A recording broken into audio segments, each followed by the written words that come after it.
9, 8, 7, 6, 5, 4, 3, 2, 1, 0. Let me turn these comments on. Hello, hello, hello. Welcome into this live edition of Road Trippin. It's just a new cast. You never know what you're going to get. Allie Clifton, Richard Jefferson, Kendrick Perkins, Devin Harris, and Channing Frye will be joining. They'll be jumping on any second. Here we are. Whoa. Turn your phone sideways, Channing. Turn your phone sideways. My bad. Dude, daughters and tutoring.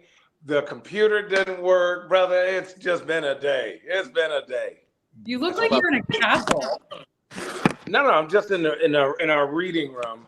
Smells like leather-bound books in here. Can you take us to the edge of your laptop? Yeah, there's like a weird. What is going on? Just give me a second. Give me a second.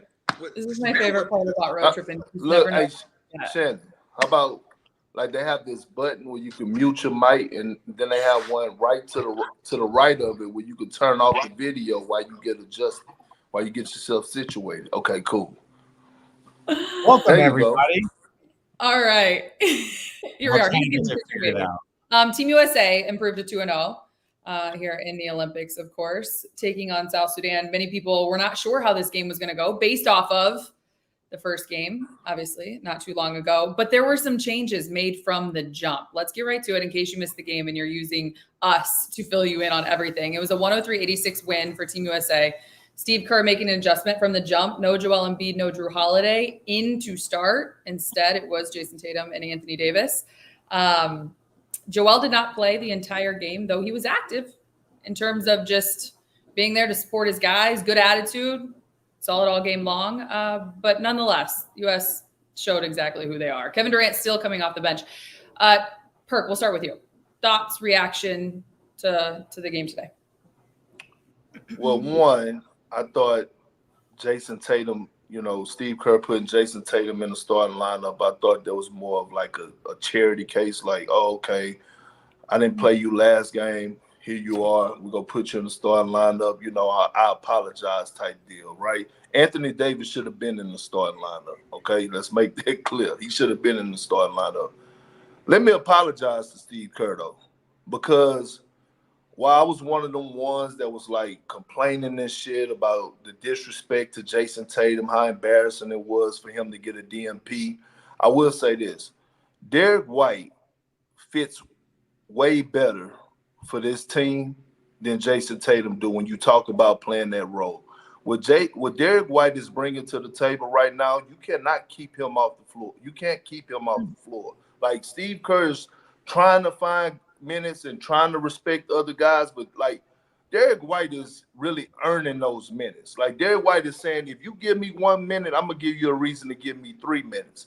And in those 3 minutes, I'm going to give you a reason to give me 6 minutes. Like, what he's doing on both sides of the floor, and I'm not just talking about like, holding the corners and making shots. I'm talking about creating off the dribble, throwing lobs to the basket. I'm like, oh, okay. Yeah, that's valuable, right? Are you okay, bro? I've had to move. What is that? What kind of wallpaper is that? Expensive. I do want to say one thing because Perk, I agree with you. Derek White, obviously 10 points, hit all 3 threes. Just playing his role, starring in his role. But I think there's something to address here in the comments. Speaking of Derek White, Lexus Hall, Derek White is perfect for this team. I don't know why you all bitch. I'm not sure exactly. I'm not sure anyone has bitched about him not being great for this team or not being worthy. No one said anything. We've never said anything about Derek White. We've never, like, other than like when he made the team, it was like, oh, the Jaylen Brown, how Jaylen Brown feel. We never said that Derek White. What is up with y'all visuals today? Welcome, Devin Harris. Where are you coming to us from? He's at the beach. He just got off an airplane. We love some road tripping. Everybody on the road, everybody in different places. He's gone. But look. No, there was a Jaylen Brown, and the only reason why Jaylen Brown was even brought up is because he had just won the Finals MVP. It was not like Derek White didn't deserve. Derek White is actually a perfect USA basketball player. Like, he fits what they need. If you play him, if you don't play him, if you start him, if you don't start him, he just goes out there and gives the same effort. There is no ego involved in like what he does. So that for me is like, I don't even know what the hell that person was talking about. But like Jason Tatum, he played fine. He played fine. 2 for 4. You're not going to get a ton of reps. You might only get, the leading shot taker was 9, right? Like 10. So like, and that's for the guys that are like in a good position. LeBron shot 9 times. Bam Adebayo had it going. He shot 10 times. So people need to understand, for this USA basketball, you might only get 6-7 shots. So if you might have a day where you go 2 for 7, you might have a day where you go 5 for 7.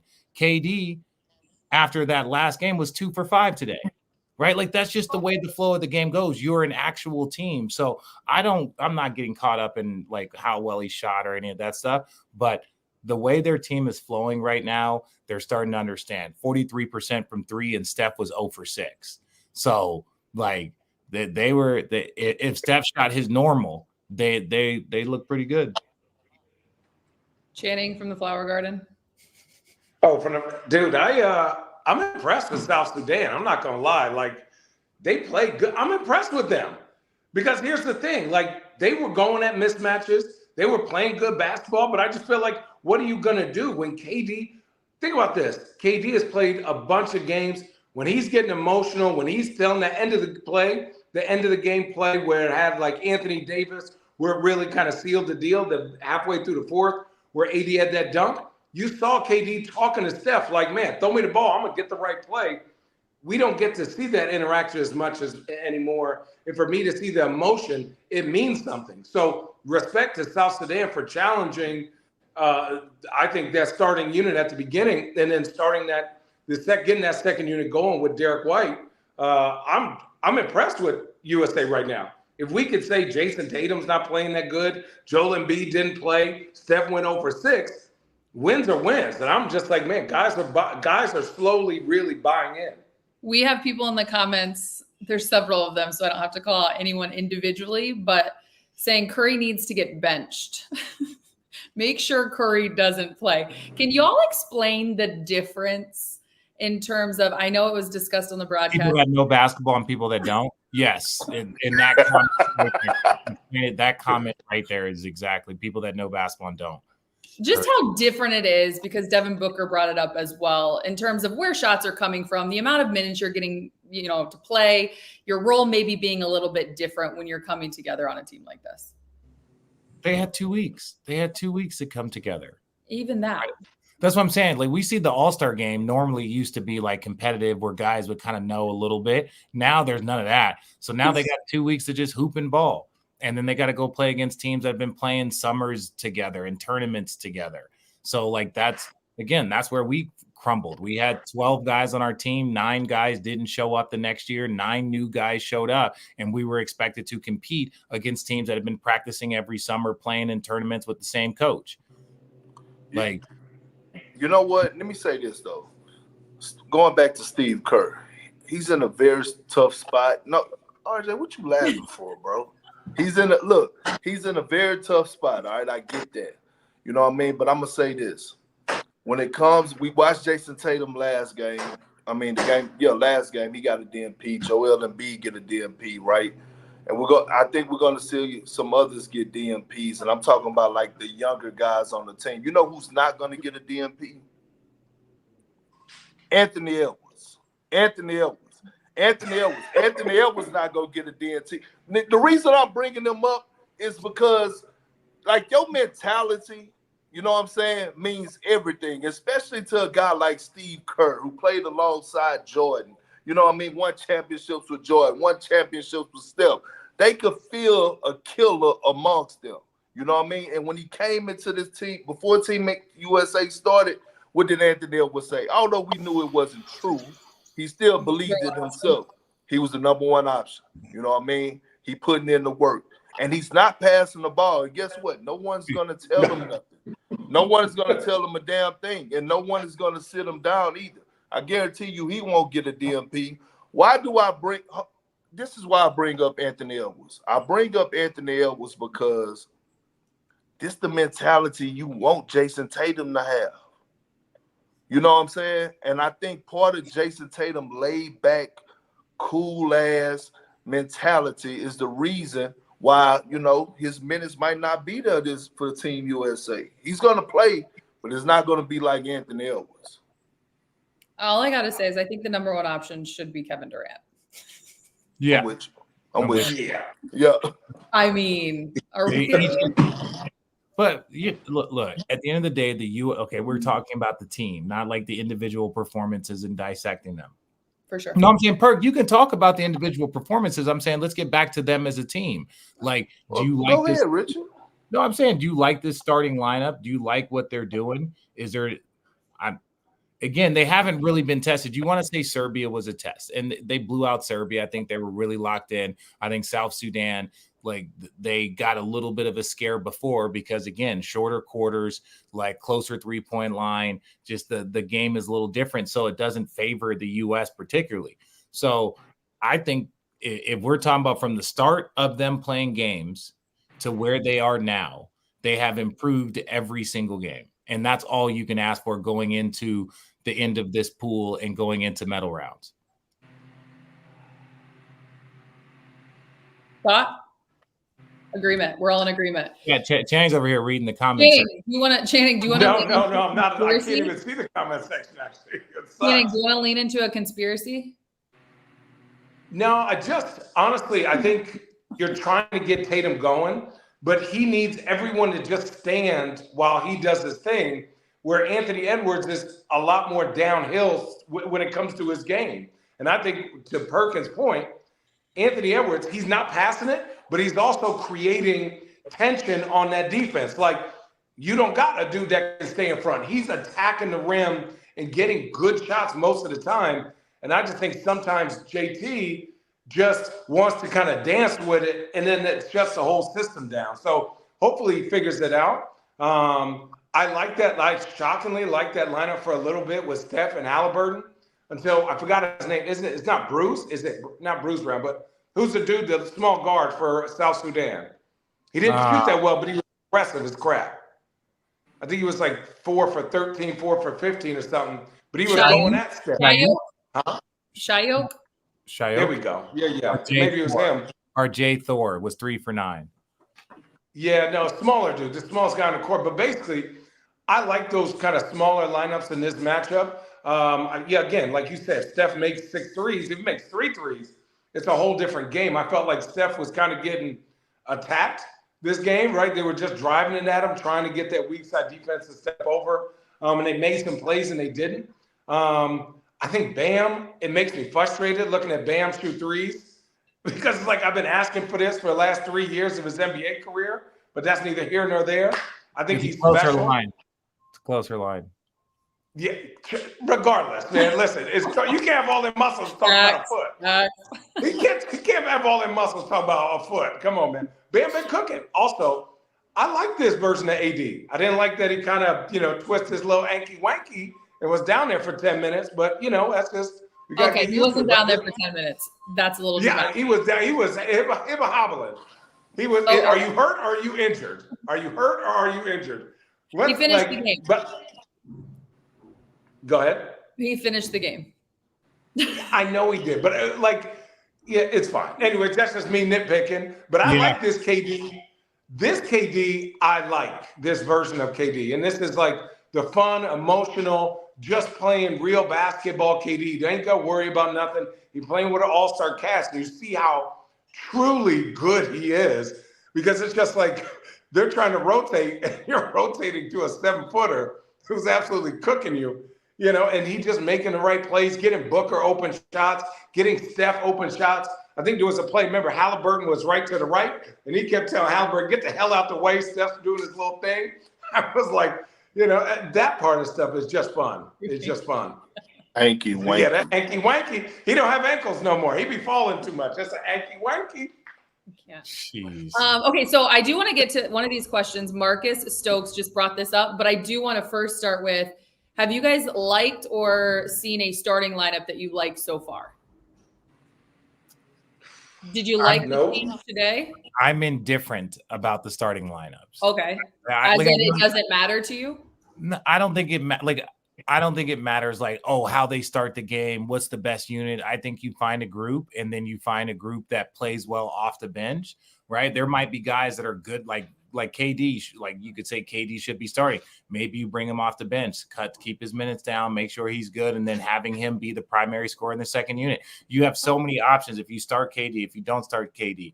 Like there's just so many options. Just find one that works versus like they're undefeated. So whatever lineup they've gone with, they've won.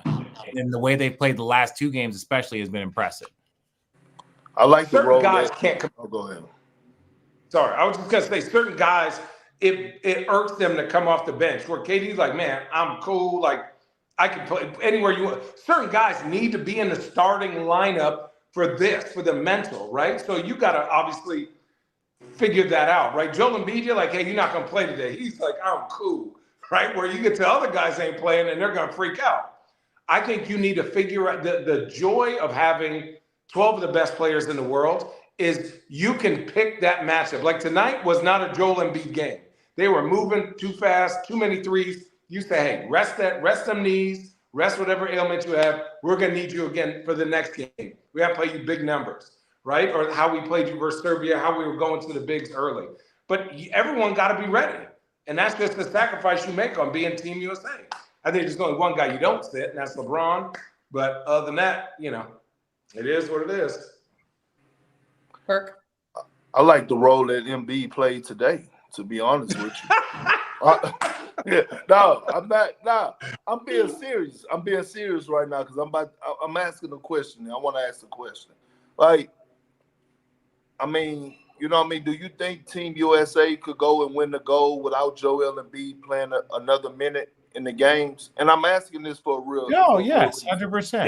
Yeah. Okay. Yes. Okay. Cool. I'm glad y'all agree because I agree with y'all. Here's the thing. I'm looking at Joel Embiid, and when we first had a conversation, when we first did a show after the Olympics, we were talking about who? Joel Embiid, right? Yeah. Joel Embiid has not looked better, since. He's still hobbling up the floor. He still has no lift. He still needs to get in shape. We see all that. My thing with Joel Embiid, right, I would actually use this to my advantage if I'm him. You're around KD. You're around Braun. You're around Steph. I'm watching Anthony Edwards basically shadow KD in these Olympics. He's working out with him. He's probably picking his brain. You could tell Anthony Edwards want to be great. Joel Embiid going into next season has a ton of pressure on him, right? Especially with the addition of Paul George. You re-sign Tyrese Maxey. What I'm saying is that it's an honor to be around KD, around Braun, around Steph every single day, especially Braun and Steph. When you talk about guys who put so much into their bodies and things to that nature. If I'm Joel Embiid, I'm making sure every single day, every single minute, every single moment, I want those guys to push me away and be like, hey, bro, look, you got to go off on your own for a little bit. I'm trying to take advantage of this situation. You're going to win a gold medal. I don't see no one competing with Team USA. We're too talented. We're too deep. We saw that today. Steph Curry played hard, but we still won by damn near 25-30. It don't matter. My thing is with Joel Embiid, I like him in that role. Get you some practice in, pick your boys' brain, the all-time greats. You got great coaches over there as well. You know what I mean? Just do your role.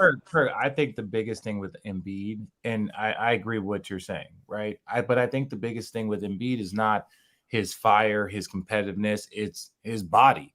That's what I'm saying. Yeah, that's what I'm saying. It's I think when you're picking their brains, I think Joel Embiid, he's up there for one of the probably when you talk about superstars, playing the right way, knowing how to do it, picking his spots. I think the biggest thing with him is if his body ain't right, he's not Joel Embiid. And it doesn't matter if it's Olympics, USA basketball, preseason, postseason. And I'm not saying his body doesn't look right. He just doesn't look like he's in great shape. But I still want to. I know. I'm saying I still want Joel Embiid on my bench. I still want him on that team. Yeah, he's there. He's still gonna be on the team. Hey, Perk. Brian Perk would actually be better for this team than Embiid. Perk told USA Basketball no. He told. And I'm gonna give you another compliment because Jonathan Cena in the comments said, "Perk, eat a cheeseburger. You're looking skinny." I mean, you know, I have been taking my Ozempic a lot lately. Got every Thursday. You know what I mean? Right in the belly. That Perk Zempic. Have you really been taking Ozempic? Yes, dog. Yes, it was prescribed by the doctor. Yes. I believe it that it was prescribed.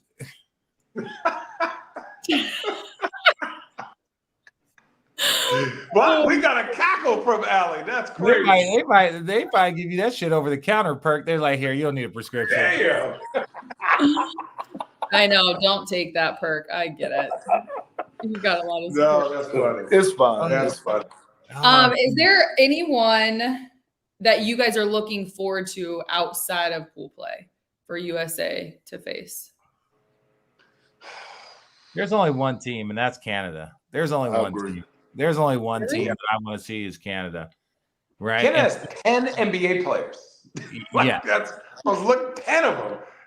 They're not intimidated. They move. I think one thing is a luxury for Canada is their superstar, their elite superstar, SGA, plays within a system where everyone can eat, where like they can run whatever system they want and he could just do his thing and it'll still be great. Where on USA, you kind of got to cater to 10 individualistic styles. Tatum doesn't play like Tyrese Halliburton, who doesn't play like AD and Braun, who doesn't play like KD, who doesn't play like Booker. So you got to kind of get them to buy into an idea of a system where Canada goes, this is how Canada plays. I don't care if you're a superstar, this is how we're going to play, right? And that's what makes them dangerous, is that they're buying into their system and will ride that to the ground. Thoughts? What about Germany? I remember that was a big team. Yeah. There's a lot of people in the comments also. No, there's other good teams. Like I'm not disrespecting France. Yeah, France is good. I would love to see them play against Wemby. Like they would get. I think they would. I think that would be fun to watch. I don't know if they would. I don't think that they really have too. If USA, and again, this is all predicated. Every team can beat the USA. This is based off if the USA play B+ basketball, they are going to win a gold medal. Right? If they play A- basketball, they're gonna beat everybody by 10 to 15 points in double digits. If they play a B- game against Canada and Canada plays an A- game, they are going to lose. They have enough good players. They don't have that room for error, that big margin for error that they had. So Germany's good, France is good, Spain. Like there's other teams out there, but I think if there was one that I would point to that the USA couldn't mess around in, that would be the game. Long as Team USA got KD, I'm okay. I'm sleeping well at night. Okay, same here. Yeah, as long as they got KD, what I've been seeing, huh? I agree. Yeah, for real. A walking bucket. Best U.S. Olympic hooper? Yeah, I would say that. Carmelo's up there. You're saying KD is? I think KD is. I think so. I'm saying like of this era, we're not going to go like MJ, and we're not doing that. We're talking about this era over the last like 20 years. Yeah, I would put KD as the best USA, especially from like the matchup problem and he was the best player on the Tokyo team, and that's how they won gold there. So it's like, and they didn't have nearly the squad they had before. So we know KD is the matchup problem that no team in the world has an answer to. All-time leading scorer.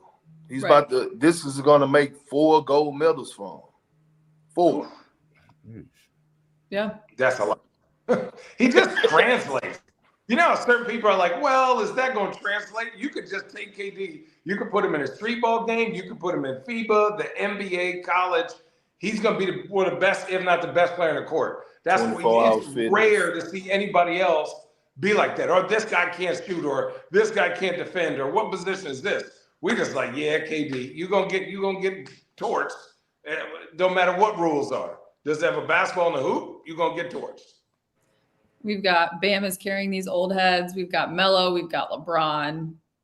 Do they know? They said Bam had a great game today. Yeah, Bam was great today. We do all have a hard out at 2:30, so I want to wrap this up quickly. But obviously, thanks to all of you for jumping in the chats. Team USA plays Puerto Rico on Saturday. We will not be doing a live for that one, but we got 6-man. Yeah, Rich has prior commitments. But remember to like, subscribe, leave a review on our Road Trippin YouTube channel. This is where we are. You can find us. We're going to continue to do this as much as we can. Before I let you guys all go, though, I do want to ask you guys a question. If you had to win an Olympic gold in something, what would it be? Basketball. Somehow. The 200 or the 400 would be nasty. What? Running or swimming? Running. You I would. No, you just said if I had to. I'm not saying now. I barely. Okay.